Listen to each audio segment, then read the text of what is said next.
Hey everyone, welcome back to another One More Podcast. My name is Yuval, and I've got Blake and Rashawn with me today. He's a special guest. We're going to be discussing, God, I can't talk, DACA.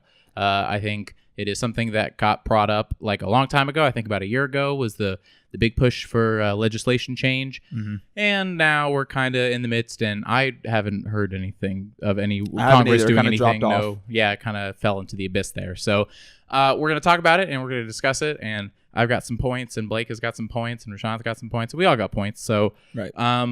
Blake, you look way more organized. So, do you want to kind of walk us through? Yeah. So, basically, I guess the main question that we're going to be dealing with is there's actually, I guess, a couple. It's one, what is DACA? Two, who's eligible for it? Mm-hmm. And three, what happens if DACA were to be taken away? Mm-hmm. I think those are three fundamental questions that I think should be discussed. Sure. And I think that's an excellent idea. Okay. And I think where we'll definitely have some common ground. And I think like I said before this podcast, this is not going to be the debate to end all debates. This is not going to be the Jordan Peterson versus Slovak Zizek. It's not going to be one of those. I'm learning just as much now as I am going to be playing devil's advocate. But and I also think just the subject, particularly out of all of the things that have been politicized, I think this is probably something that everyone can at least relatively relate to, because it's a family thing. It's a people are going through these changes that they didn't necessarily ask for themselves, and I think people can relate to that. I think both sides on any spectrum here. So yeah, it's pretty much a case of familial your responsibility to your family and your personal responsibility in terms of how you navigate the world as a DACA recipient. I think those are two of the fundamental things, because we all love our families and we all want the best for them. Mm-hmm. But there's also steps that need to be taken in order to relinquish yourself from the DACA recipiency. And it's steps that it is a word. We're officially everything we say here are words. And I think everyone here is they want something to be done. So, Blake, what is DACA? Can you tell me? Yeah, pretty much DACA is essentially, if you have, and Rashawn, obviously, if I'm generalizing or you have specifics to add in, because Rashawn is the expert. He knows everything. No, I'm just a DACA recipient. But please go ahead. Awesome. So if I'm not, actually, then I think it'd be much better if you said it. All right. Well, no biases here, right? Go for it. Right. Okay. No, it's okay. But just legally, what is it, and how are you eligible for it? Okay, so kind of going back to like the early 2000s, this was during the Bush administration. Congress kind of came up with this idea that, look, we got all these kids that are here illegally. They're children of illegal aliens, and it's kind of like we should give them a chance to do something. Real quick, there's actually a bill that was passed by Bill Clinton in 1998 that did not allow legal citizenship to those children, and it was passed in 1998, and so here we are in 2002. Sorry.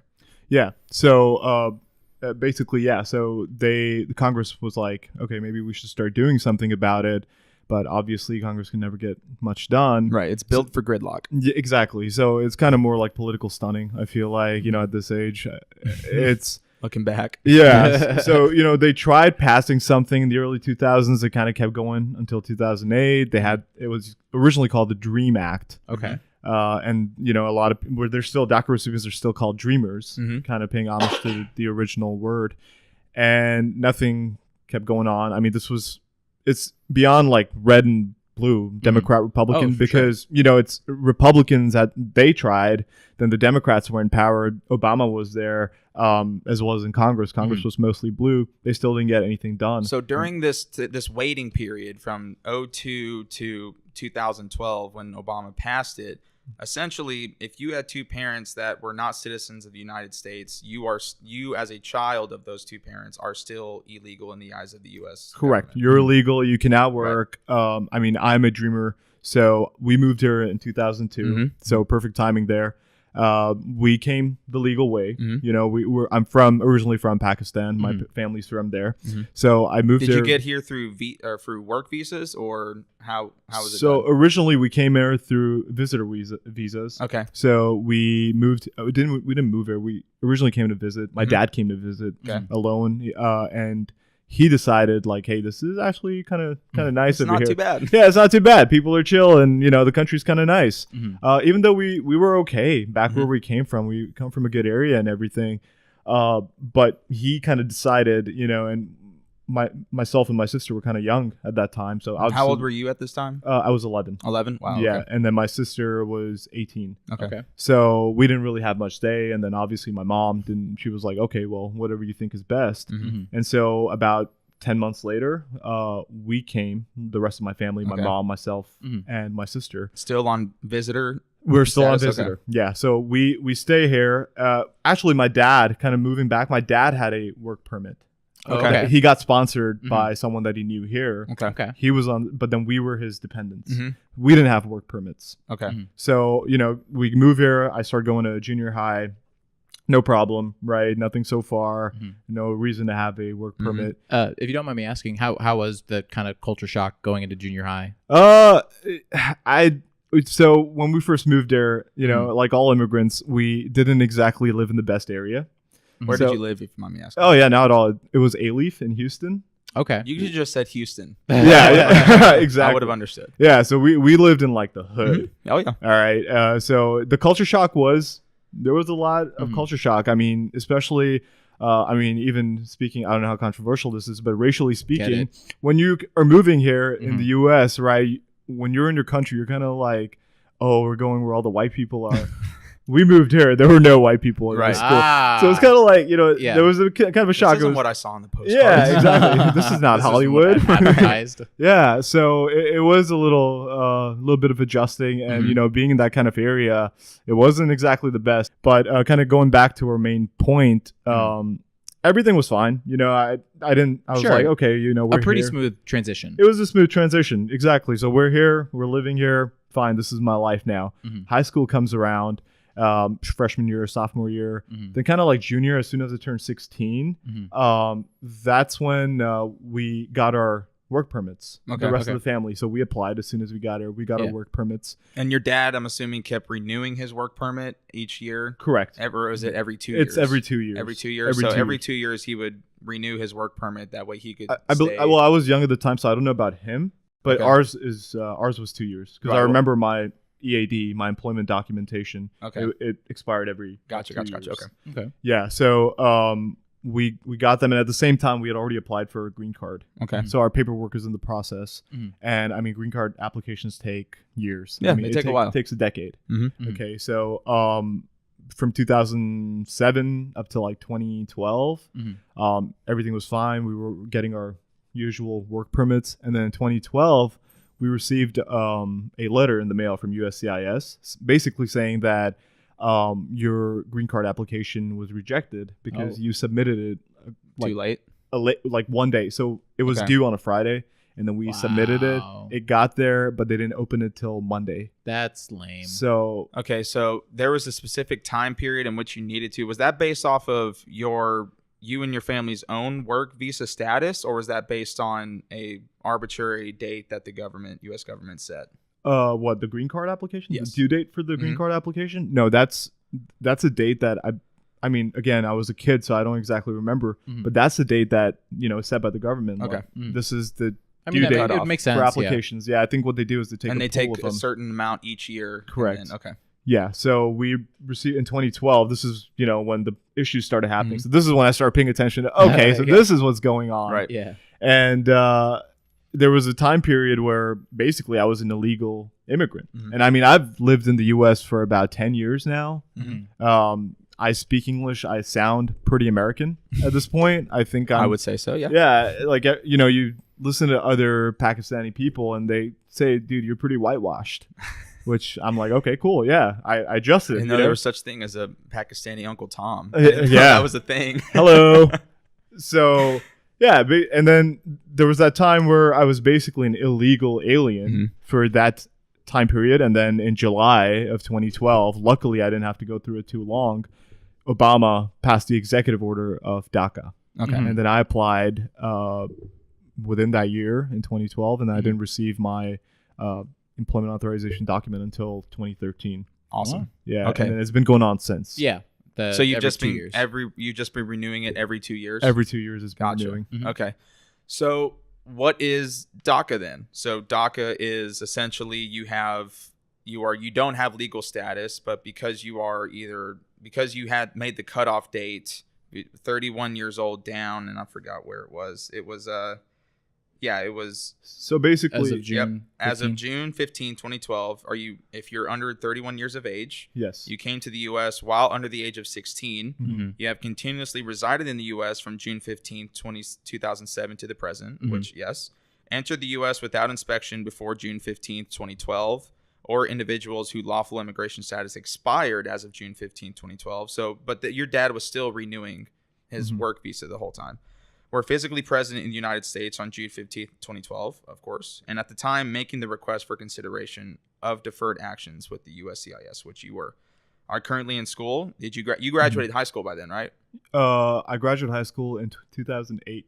Okay, so yeah, for sure. And there's also one here that I think is, I mean, it kind of, they didn't really even have to say it, but legally you have to, and it's if you were ever served in the military mm-hmm. while you were an illegal immigrant, then of course you get deferred status. Oh, okay. I didn't know which, that. Yeah, of course. Which actually I think takes us to a completely different tangent, because I think now I don't think you can anymore. Oh, really? Yeah, we'll have to look into that, because I remember seeing something whenever I was doing research on this topic it was a comment made by General Mathis mm-hmm. or Mad Dog Mattis, whatever his name is, where he said that they're going to be, quote, looking into whether or not if you have served in the military, which I think is ridiculous. If you serve in the military and you protect the country that you're trying to be, if you want to put your life, of course, in front of everybody else, kind of obvious. And the final stipulation is you have not been convicted of a felony offense, a significant misdemeanor, or more than 3 misdemeanors, and do not pose a threat to national security or public safety. Mm-hmm. So that seems, of course, that is an of course statement. Yeah. So I mean, I think it's really not doing justice to how stringent these rules are, because if you get a DUI, mm-hmm. right, just even if it's a first offense, mm-hmm.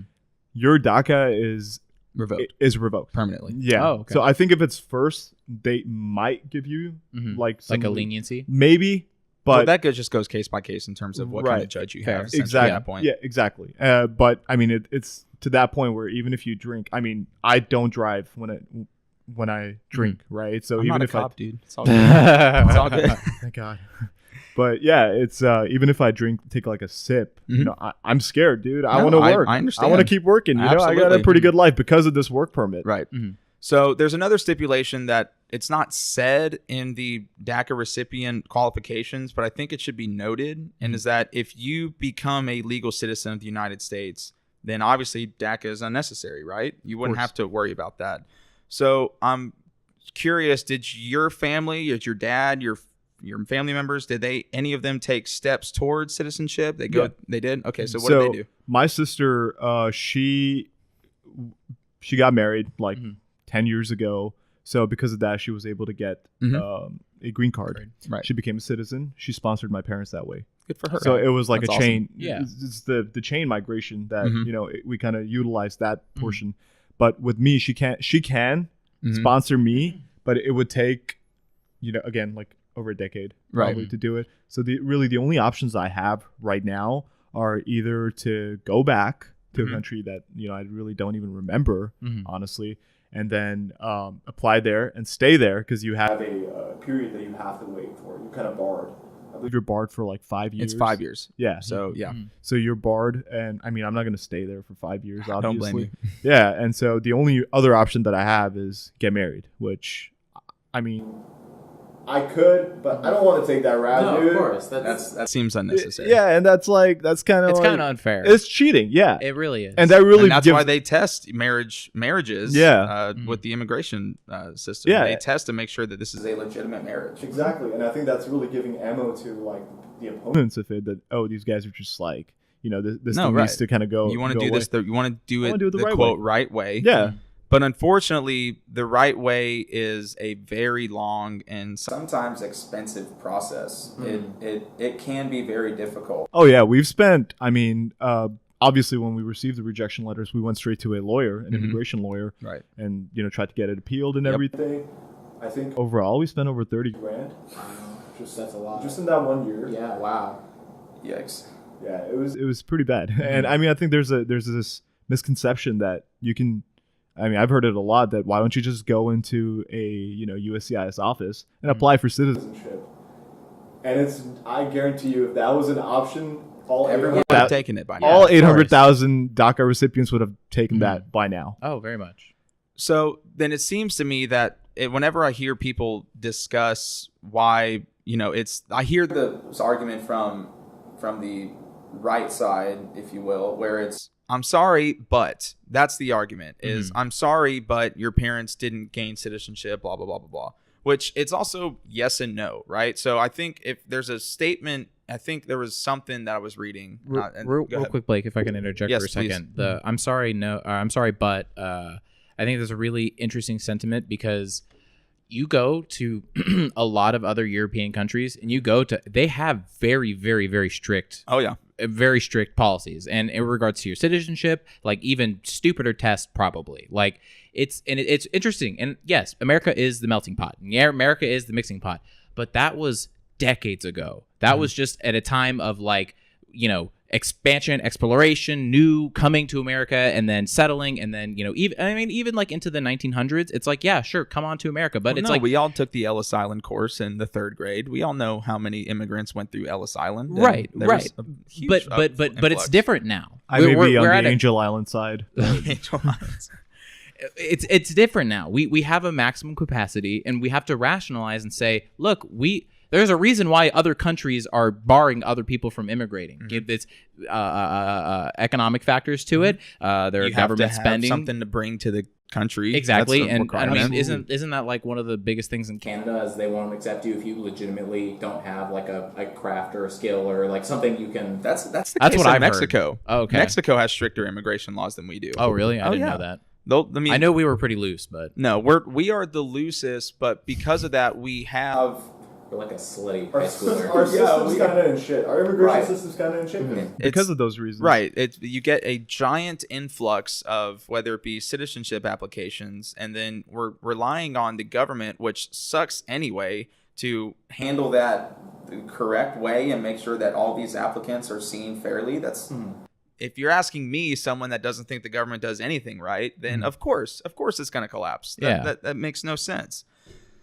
Sorry to detract again, but to actually make sure that we were you brought up questions, so I just want to make sure we're answering questions. So I was told we don't answer questions. So if it was that easy to just, if you're a DACA recipient and you're above the age of 18, apply for citizenship, that sounds like the easy thing to do, right? And I remember discussing this with my boss, who is very much the know it, anything you want to know, he knows it kind of savant dude. He's the Yoda of that's knowledge. Right. And that's what he said. He said, well, why don't they just get their citizenship? And I said, well, that sounds like a very easy solution to a very nuanced problem. It sounds very easy to just tell people. So I asked him, so how easy is it to gain your citizenship? And there we were kind of at a standstill. We didn't really know. We didn't have to know. I remember taking the citizenship test as a goof in high school, because I wanted to see I think it was my government teacher that wanted to see if we could pass that test.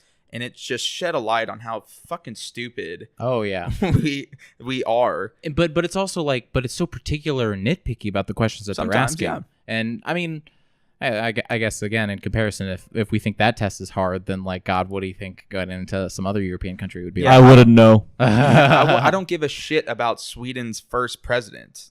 I don't care. Fair. That's fair. I don't care. But I'm sure there's a question on the citizenship test, who was our first U.S. president? Probably. And it's George Washington, right? So those are questions, and I think they also have study guides on the USCIS. I would hope that they provide some kind of material. Thing. We need to take one of those. See, that would be on how much. I need to take one of those as well. How American are we? And just see. We'll submit it, and then you'll get automatic citizenship if you beat us. I got you. It's perfect. Right. So what I want to look at is the requirements to enter the path to citizenship. Okay. And that's what I want to look at first. Okay. And this is from the USCIS website, and it's have had a permanent resident green card for at least 5 years, or at least 3 years if you're filing as the spouse of a U.S. citizen. If you apply for naturalization less than 6 months before your permanent resident card expires, or do not apply for naturalization until your card has already been expired, you must renew your card. So basically, trying to gather my thoughts. It's all good. I want to make a comment about this here because it's all based on the 14th Amendment. This is all branching off of that. It actually started back in the 1860s, and it gave citizenship to kids from slave families. Correct? Mm-hmm. Okay, so that's how this started. Yeah, and so and something I think it's really interesting. There's the first the citizenship clause of the 14th Amendment.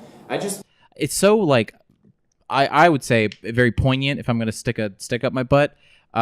It says all persons born or naturalized in the United States and subject to the jurisdiction thereof are citizens of the United States and the states wherein they reside. Which, like, based on the conversation that we've had before in the previous podcast about what makes a society and what makes it, if you're going to follow the rules, you're going to be subject to the jurisdiction. That's rules and safety and protection. And I think that's really interesting that it's like, look, that's all we're asking. If you're going to live here and you're going to, follow our laws and get protection. That's really it. That we're cool. That's fair. Other than knowledge, definitely fair. I'm wondering where the Supreme Court changed the interpretation of the 14th Amendment to fit the current climate now.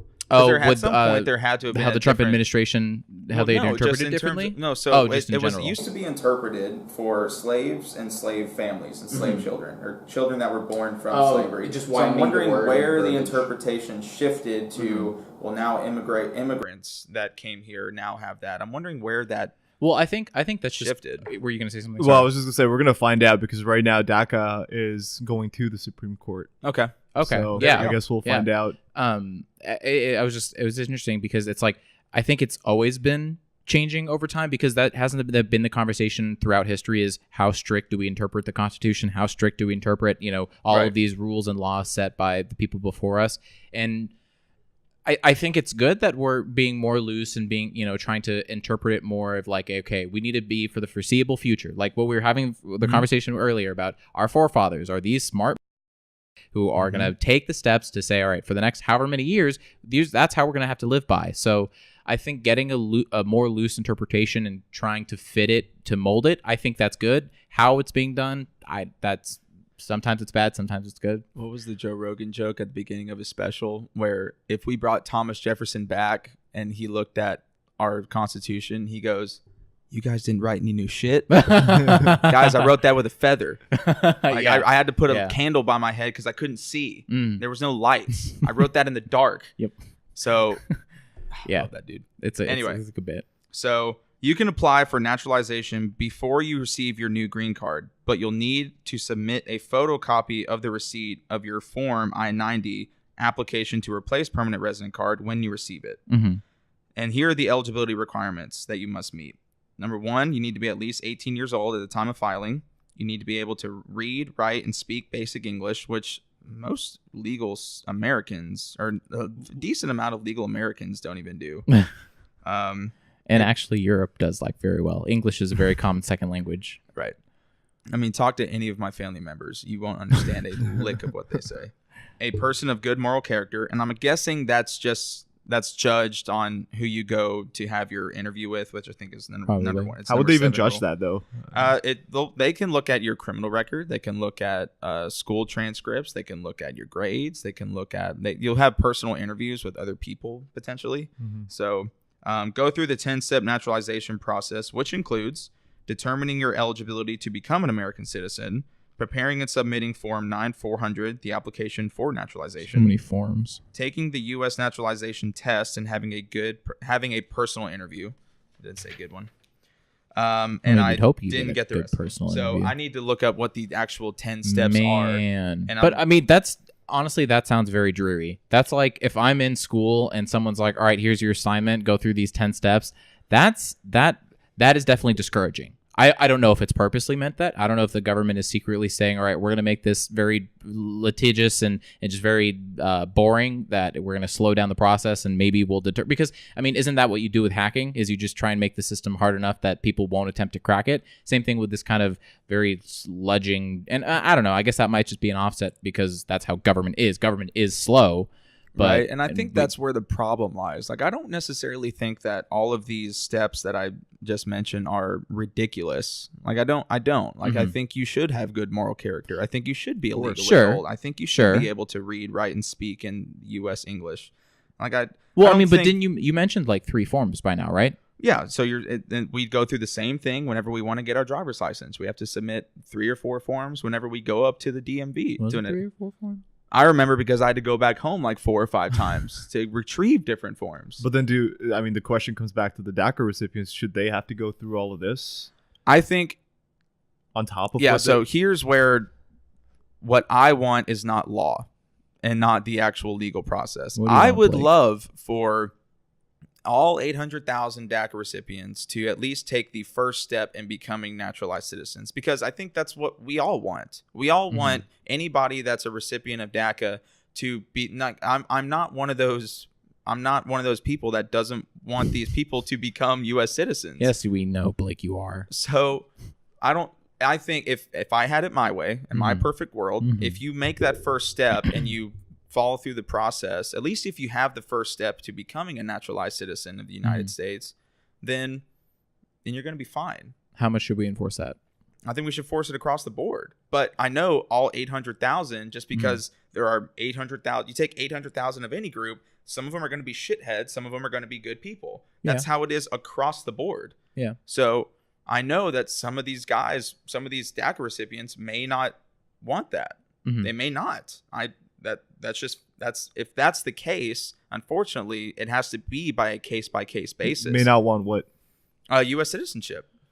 Well, I don't know every single person. That sucks for them. Well, right. I don't know every 800,000 of these DACA recipients. So then do you think, so realistically, what will potentially happen is they're going to make a decision. Most likely, they're going to create some kind of specialized task force that's going to go and track down these people. We're going to have to of them, 800, because that's what the people are going to expect. I'm sure Trump will wave that flag and say, "We need to chase out these immigrants." Why are you doing Bernie Sanders? Is that Bernie Sanders? Yeah, I don't know. I didn't think that was Bernie Sanders. I thought Bernie Sanders was like, here we go. No, I can't do it. Bernie Sanders. I'm gonna do Bernie Sanders. Oh, Bernie Sanders, we need legal weed. Legal weed for the children. Is that how he goes? I think that's Bernie Sanders. 1%. 1%. There it is. What was I saying? I love that guy though. So they're most likely gonna have some kind of specialized government department branch that's gonna have to search these people down. Are we all okay that it's either gonna be? You mean like ICE? I mean ICE, but not like threatening. Like it's. It's simple. The task force would simply real quick. I'm sorry to interrupt. Sorry. ICE is for hunting, or does ICE actually, is that like an organization that processes and files and stuff, or do they specifically they're like the deportation legal involved. bounty hunters? Yeah. I think we see most of the deportation. But are they like legit legal bounty hunters? I don't know. I don't feel secure enough. Okay, all right. No, that's fine. Whether or not, because in comedy and entertainment and whatever, I've always heard ICE is the joke. Is like they're gonna get you. Like I'm gonna report you to ICE and they're gonna take you out of the country. Well, I'm sure that's part of that is the media. The media will show ICE deporting, poor fathers and mothers and children. But in all honesty, it's irresponsible of any of us unless we know exactly what that process is to. Well, I think we can come up with a fair process like that. I agree. If we're gonna, do you think? Would you trust the U.S. government to come up with a legitimately fair process so that each DACA recipient would have judged fairly? Have a case. I mean, do you have a choice? No, but fair. Like I said, if this was my perfect world, then there would be, and I don't know why I'm trusting the federal government to do this, because it's actually my perfect world. Oh, is it? So they would have to look and interview and research all of these DACA recipients and to see which ones are eligible. Absolutely. And part of that, would you be willing to pay tax money for that? No. If I never have to hear about it again, sure. Why does he or you have to pay tax? Why can't I pay for it? I'm already paying like $500 every 2 years. Well, no, the fees, right? Well, okay, well, sure. But I mean, it's just this is going to be a large process. Though? Could it go? I don't mind paying like $5,000. His fees are going to pay paychecks. I don't think they're going for any kind of. It's just paychecks. Well, my point is, if that money, instead of using that cash to renew. Like, if all of these recipients instead took that path to citizenship and at least started down the road, and that's what I'm saying is, if we have people that are at least going down the road, it'll be much easier to vet out the ones that don't. Oh, sure. But I think that's the whole point of DACA is already did the vetting, right? Okay. Of course, you have the shitheads in there who have committed a couple of crimes, but I'm pretty sure I can guarantee you, and I can say this with confidence, they were not DACA recipients for very long after that.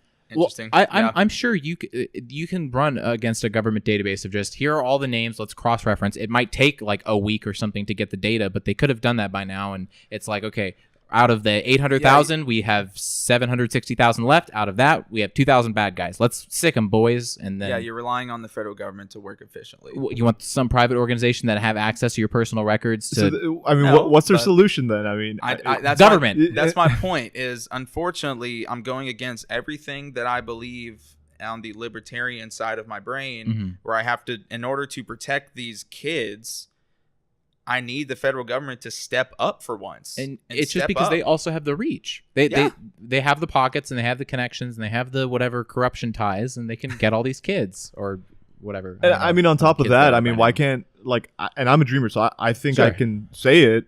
I think it should be merit based. Absolutely. Absolutely. It should be merit based. You don't just want anyone.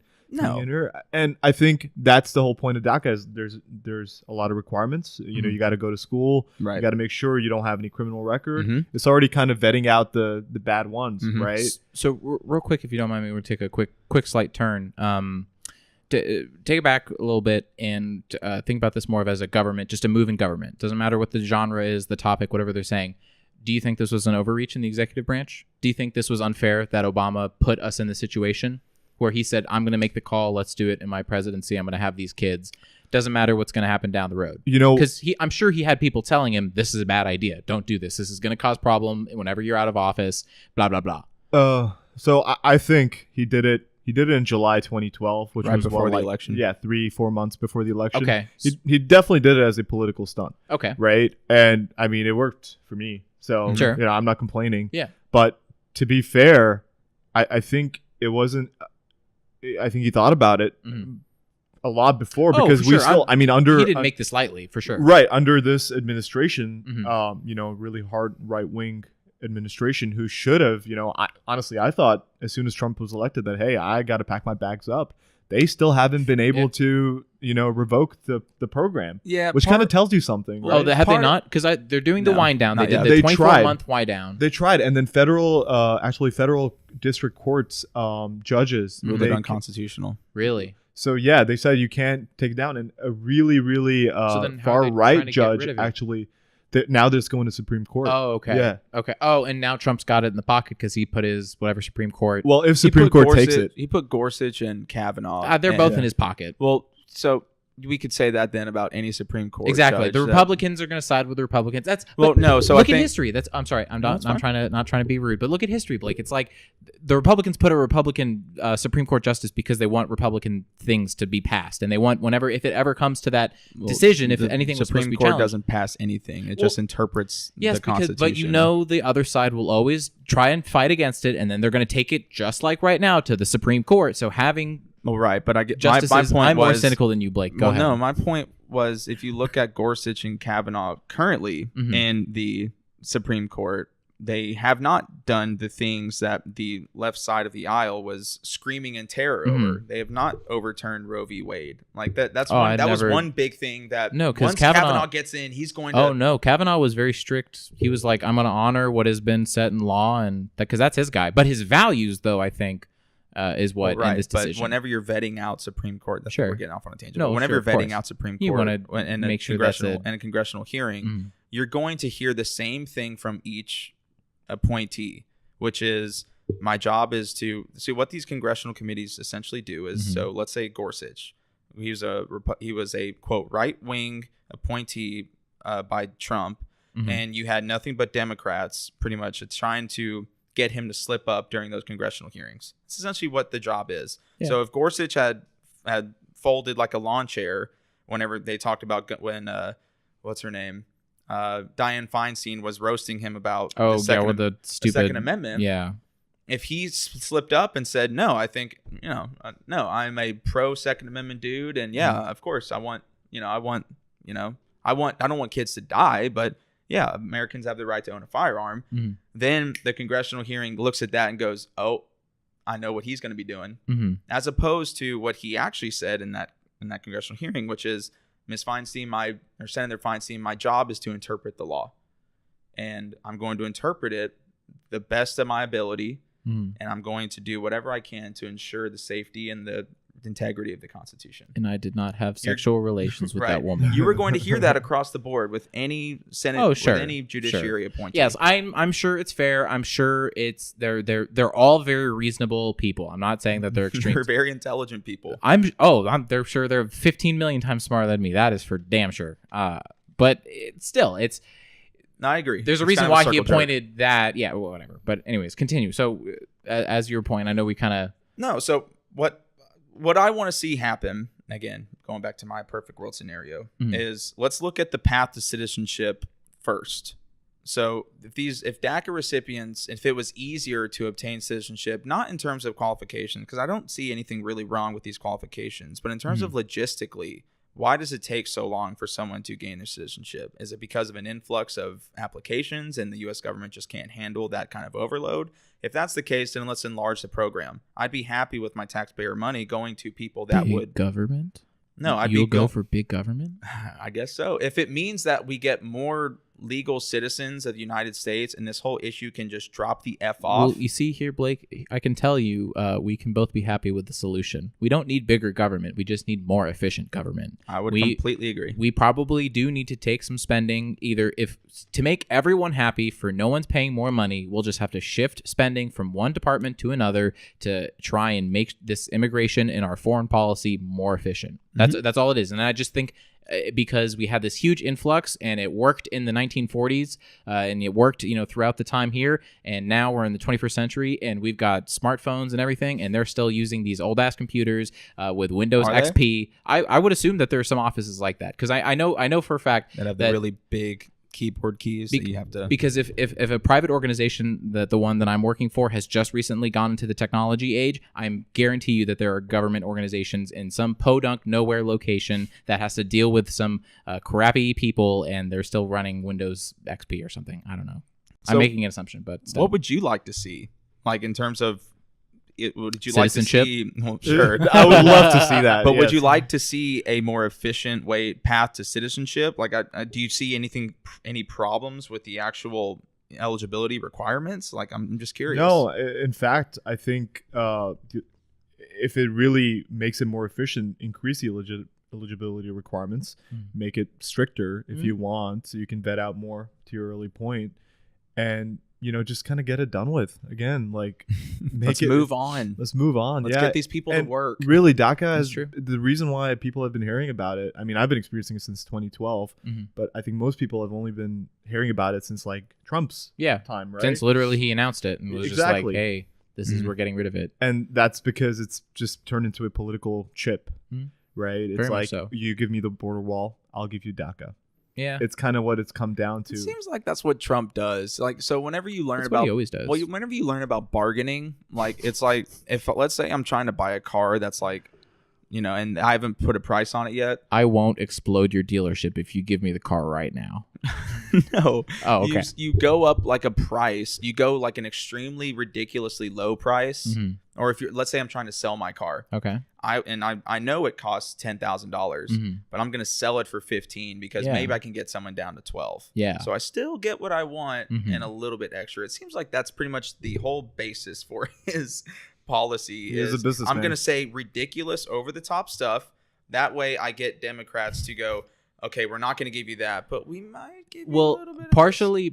I have to disagree partially of that. I think in general terms, yes, I think that's. But I think he is also potentially stupid because doing that, following that same, in general, potentially, sure. But following that same train of logic, when he's saying he wants whatever $8 billion for the wall or whatever it is, the Democrats did approve him for like 3.4 or 4 or something like that, like very reasonable amount, and he said no. So if that was the case, well, I'm wondering if there were any add-on bills to that. Oh, I don't know if there's anything. Yeah, Congress will do that. And they'll earmark everything and they'll line forget item what it's everything, called. So it'd be like if there were shoehorn everything. Well, yeah, so it'd be like if everything, the Democrats were trying to pig. Or what's the other one? Pig something. What are you talking about? There's like a dirty pig or something. There's another term. And I think we're thinking of the same term, but in Congress, what they'll do to pass a bill is if they know it's going to be unpopular, like let's say Democrats were trying to pass Obamacare again, they would add something like, let's make healthcare completely free for all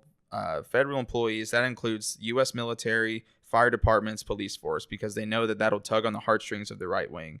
And so whenever the Republicans will look at that bill and they'll go, okay, well, they have that. They have Obamacare, which we don't want, but they also have this. Mm-hmm. So if we shut this down, the Democrats are going to start preaching they didn't want free health care for the military. They didn't want free health care for cops and firefighters and blah, blah, blah, blah, blah.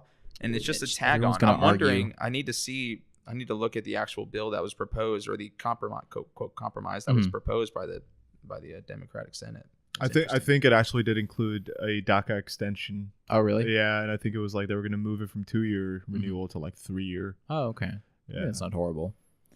Do we have anything else that, I mean, I know we kind of just like beat the crap out of this topic and just went in and out of the curves here. So was there anything else you guys wanted to mention, talk about, bring up, or anything? I was hoping for more hostility, actually. Oh, well, I mean, I say Blake's an evil, horrible person all the time, but it's relative.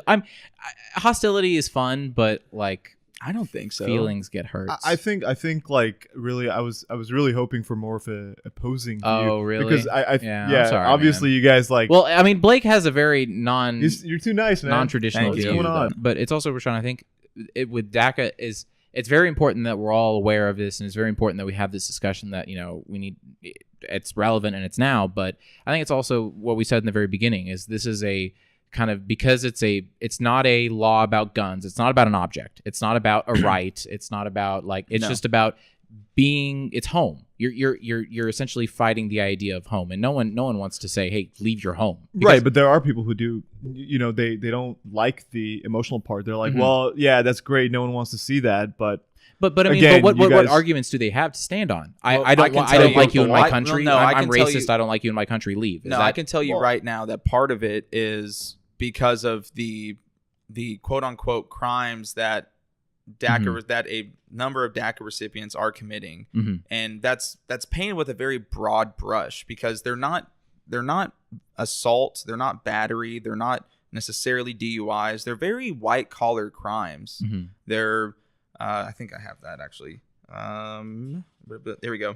Social Security fraud, forgery, perjury on I-9 forms, falsification of green cards and driver's license, and identity theft, which if you look at those as a means to work, then it's not as bad. Of course, you're still committing a crime, and that shouldn't be allowed. And part of the blame this is a nuanced issue. So part of the blame should go to the federal government for making it difficult for people to gain a easier path to citizenship. We need to blame the government because they put us to this in the first place. Well, part of it also, and this is maybe where we'll disagree, is personal responsibility. Personal responsibility does not vary. It's each person has a responsibility to themselves and their loved ones to not commit crimes and to try to do things the right way. And unfortunately, the right way is very difficult right now. And if we could find a way to make that right way easier, then I'm sure some of these crimes would just fall off the table. Why would you waste time falsifying any of these documents when just do your thing and wait a couple? I want it to be a couple of months to get your citizenship. I think it's fear, and it's a little bit of impatience, but it's not a bad kind of impatience. It's nervousness. It's not, because when you don't understand, or if you don't know whether or not your home is safe at night, that's a big Blake, isn't that a huge reason why you like to have guns, is for the safety and security and protection? So it's very it's difficult to get angry and blame people for having those feelings, at least for me. And I see it as just look, we're here. It's now the problem's in front of us. Let's come up with a reasonable solution that doesn't involve a huge mass exile. I think this DACA is actually a very bipartisan type of bill. I think it's 71% of people, Republicans and Democrats, support it. Yeah. Which the world we are today, as polarized as we are, that's a ridiculous number. Yeah, that might as well be 100%. And I mean, even the naysayers of that, if anything, we're probably thinking of just long term what's going to happen. And then that's realistically that's. Which is a fair point. I think it's valid, and I think we shouldn't just be going okay, it's the right thing to do, but really explore what DACA recipients provide. Right? It's if that can be measured, I'd like to see that. There are studies that they say that over the course of the next 10 years, DACA recipients will contribute $10 billion to the economy. I think I heard Beto say that on his campaign trail, and I just never looked into that. On the opposite side, there was a report going around saying that if we were to remove the 800,000 people, it would be a 460.3 billion damage to our economy. Interesting. In terms of our GDP. Where'd you get that? It was off of the Philip DeFranco video. Was it? I can then probably find I'll look at that statistic. So, yeah. I just trust them because they wouldn't. No, they usually got their wouldn't straight. lie. No, and I discussed, quick anecdote. I discussed this at work with her name is Eileen, and she's the secretary at the Eileen. Right. Oh, she's in the front office of the dealership that I worked at today, and she gained her path to citizenship while she was here on a work visa. Mm-hmm. And I asked her what she thought of DACA recipients. Did you say, "Come on, Eileen"? No. Tell me what's going on. She had a very hostile opinion. Oh. And it was because she is around people in her community that take advantage of that opportunity.